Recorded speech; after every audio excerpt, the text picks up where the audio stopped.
Miami di era 1990-an adalah dua kota dalam satu tubuh. Di satu sisi ada surga pantai dan pesta, di sisi lain ada ladang perang narkoba yang haus darah. Kota itu udah lama ngedapetin reputasi sebagai ibu kota kokain dari Amerika. Dan di tengah badai perdagangan obat bius ini, lahirlah sekelompok gangster yang namanya masih bergema hingga hari ini, yaitu Bobby Boys, dipimpin sama Kenneth Bobby Williams. Geng ini tuh nggak sekedar menjual narkoba, mereka memerintah dengan peluru dan ketakutan.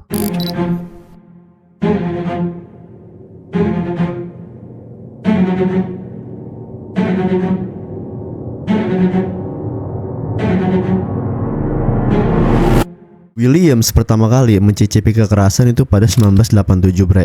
Ketika masih remaja, dalam sebuah insiden brutal, dia tuh nyerang sekelompok anak muda, melukai 2 orang dan ngebunuh 1 lainnya. Karena usianya lagi itu masih di bawah 18, dia dikirim ke pusat rehabilitasi anak, tempat di mana dia bertemu Casado, rekan masa depan dalam dunia kriminal. Setelah bebas pada 1991, Williams nggak menunjukkan tanda-tanda penyesalan.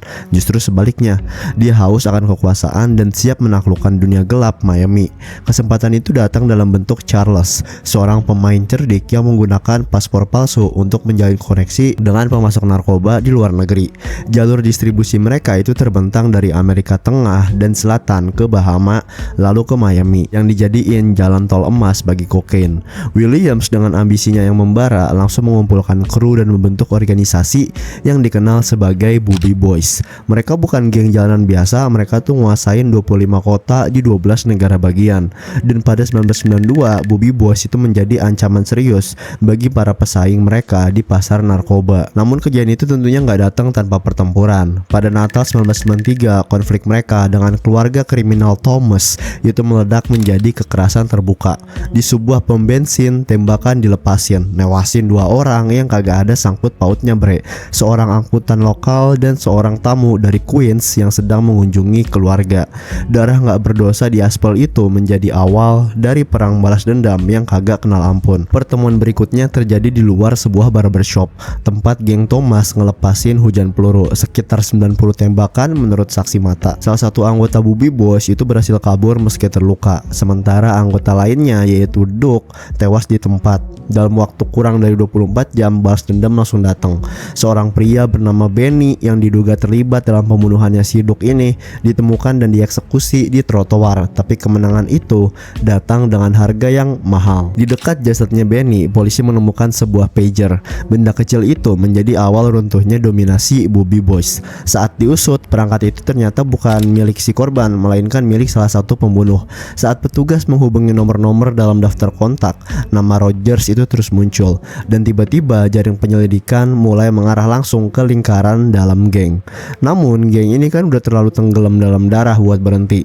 Hanya 2 hari setelah membunuh Benny, Bobby Boys itu kembali beraksi. Mereka melacak saudara Benny yang lagi berkendara bersama teman-temannya.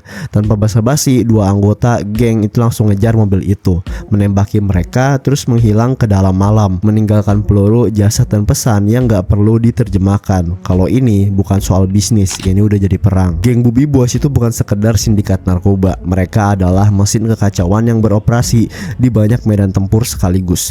Pada 1993, daftar musuh mereka itu semakin panjang, dan salah satu yang paling menarik perhatian adalah geng pimpinan seorang perempuan muda bernama Avonda Dowling, lebih dikenal sebagai Black Girl. Avonda ini mimpin dari Overtown, salah satu kawasan termiskin dan tertua di Miami. Tempat kekerasan bukan jadi hal yang asing, dan kesempatan adalah komoditas langka. Dia memulai karir kriminalnya itu dari bawah, nyuri, jual narkoba, dan terlibat dalam berbagai kekerasan, sampai akhirnya jadi pionir dalam meracik kokain bubuk menjadi crack. Pengetahuan yang dia dapetin dari seorang pria Haiti bernama Tony. Di saat banyak orang itu baru belajar cara membuat crack, Avonda udah ngejadiin racikan itu sebagai mata uang kekuasaannya. Dia bukan hanya penguasa wilayah, tapi juga simbol ketakutan di Miami bagian utara. Pasukannya diisi sama pria-pria bersenjata yang gak ragu nembak lebih dulu dan bicara belakangan. Ada nama-nama kayak Blanky Brown, Andre Bam McWhorter, Jamal Brown, dan tentu saja saja ada Robert Lee Sawyer alias Rah-Rah, penembak jitu yang kelak akan memainkan peran penting dalam eskalasi perang geng. Miami ini terlalu kecil buat menampung ego dan ambisi dua kekuatan besar kayak Avonda dan Bobby Williams. Perang pun pecah, brutal dan gak terkendali. Kota ini jadi ladang pertempuran urban di mana geng-geng itu menyembunyikan wajah mereka di balik ski mask, bersenjata senapan serbu dan mengenakan rompi anti peluru. Nggak ada aturan, nggak ada negosiasi, semuanya tuh berperang untuk diri mereka sendiri. Tapi kayak dalam semua perang yang nggak teratur, korban pertama itu adalah mereka yang paling lemah, pengedar kecil, warga sipil, anak-anak. Salah satu korban itu adalah seorang pria bernama Otis. Dia ini hanya seorang pengedar kecil, tapi sayangnya dia ngebuat kesalahan dengan menyeberang jalur Bobby Boys. Saat Otis lagi duduk dalam mobil bersama seorang wanita, anaknya yang masih berusia 5 tahun, dan seorang pria lainnya, sekelompok pria bertopeng itu tiba-tiba muncul. Mereka mengepung mobil, ngangkat senjata dan nembakin tanpa ampun. Otis otomatis mati di tempat. Wanita itu sempat dilarikan ke rumah sakit tapi meninggal juga nggak lama setelahnya. Anak kecil yang duduk di pangkuannya luka parah, bertahan 2 hari sebelum akhirnya ikut nyusul. Satu-satunya yang selamat adalah pria di kursi belakang. Mungkin ya karena pelurunya udah kehabisan sasaran. Ketegangan memuncak pada 1997 ketika perseteruan pribadi antara Rah-Rah dari geng Fonda dan Rogers dari gengnya Williams meledak jadi ya kisah yang berdarah. Titik awalnya itu adalah pembunuhan Wallace Fortner, teman dekatnya Rah-Rah. Desember itu Rah-Rah mencoba membalas dendam dan menargetkan Williams sendiri, tapi gagal. Sebulan berselang nyawanya sendiri hampir melayang dalam sebuah pengejaran di jalan raya saat melihat Rogers dan beberapa anggota Bobby Boys itu mengenakan ski mask. Nalurinya Rah-Rah itu menyelamatkannya dia. Tapi sejak saat itu hidupnya berubah menjadi pengawasan konstan. Dia tahu kapanpun dari sudut manapun peluru itu bisa datang kena kepala dia. September 1997 Rah-Rah tertembak parah. Kalau bukan karena kejadian gak terduga, para pembunuh dari kubu Williams ini mungkin udah nyusup ke ranjang rumah sakit dan nyelesain pekerjaan mereka. Tapi takdir memutar roda. Pada malam tahun baru Rah-Rah justru membalik keadaan. Dia nemuin Rogers lagi nelpon di luar mobil. Bam, rekannya itu nembak kaki korban. Terus Rah-Rah menghujani wajah dan dadanya Rogers ini pakai peluru dan pukulan. Nggak ada waktu untuk bicara, Rogers tewas di tempat. Dan kabar itu segera sampai ke telinganya Avonda. Sebagai balas jasa, Black Girl juga langsung ngasih dia $12.000 dan 1,5 kilogram kokain. Tapi Rah-Rah tahu permainannya belum selesai. Dia langsung kabur ke Tallahassee, sementara kemarahan Bobby Boys beralih ke orang-orang terdekatnya. Jamal Brown ditembakin di leher dan lumpuh permanen. Dan ini juga bukan sekedar cerita dua geng saling bunuh. Ini adalah cerita tentang kota yang terseret ke dalam perang tanpa akhir, di mana lebih dari 60 orang tewas dan puluhan lainnya terluka bre. Sebagian tubuh korban itu dipenuhi lubang, kayak target latihan yang ditembak nyaris 100 kali. Miami dengan pantainya yang gemerlap dan malamnya yang semarak menjadi tempat di mana kekuasaan diukur dari jumlah peluru, dan hidup bisa berakhir hanya karena berada di tempat yang salah pada saat yang salah waktu itu. Miami kan pernah jadi ladang pertempuran terbuka kayak yang gue bilang sebelumnya. Tempat peluru tuh bisa melayang kapan aja dan siapapun bisa jadi korban, baik kriminal maupun orang biasa yang sekedar lewat. Hidup di lingkungan miskin kota itu bagaikan ngelempar dadu tiap kali keluar rumah. Pemerintah nggak bisa lagi cuman berdiri di pinggir dan ngamatin doang. Cara lama dalam memberantas kejahatan udah usang, dan tekanan publik memaksa aparat buat gerak lebih cepat dan habis-habisan. Sebuah task force itu dibentuk, gabungan kepolisian lokal dan lembaga federal, dengan satu misi, yaitu merobohkan jaringan-jaringan kekerasan yang udah mencengkeram kota.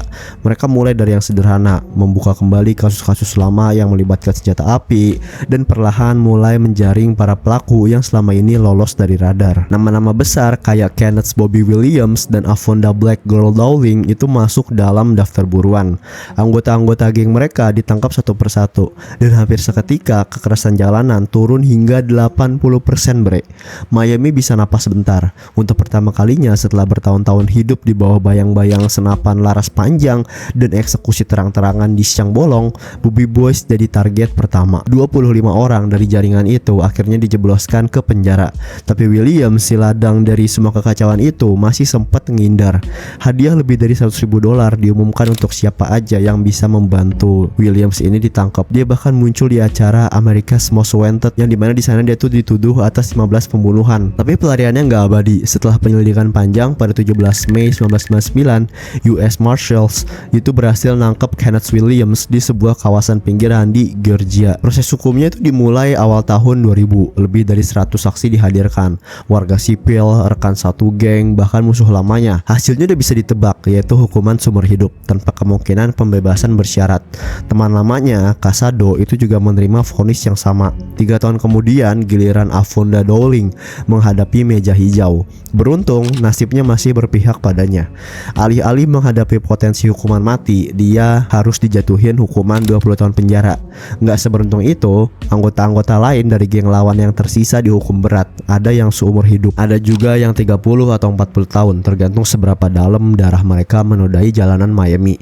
Tapi meski para bosnya kini berada di balik jeruji, ada satu hal yang nggak pernah ditemukan otoritas, yaitu uang mereka. Puluhan juta dolar hasil dari darah, narkoba, dan kekerasan itu lenyap gitu aja, nggak pernah ditemukan, nggak bisa dilacak. Disitulah dengan cara mereka sendiri, Black Girl dan Kenneth Williams itu menang. Mereka kehilangan kebebasan tapi mempertahankan warisan kotor mereka yang kagak tersentuh. Sebuah penutup yang pahit bagi cerita tentang dua orang yang pernah menjadikan Miami sebagai panggung neraka mereka.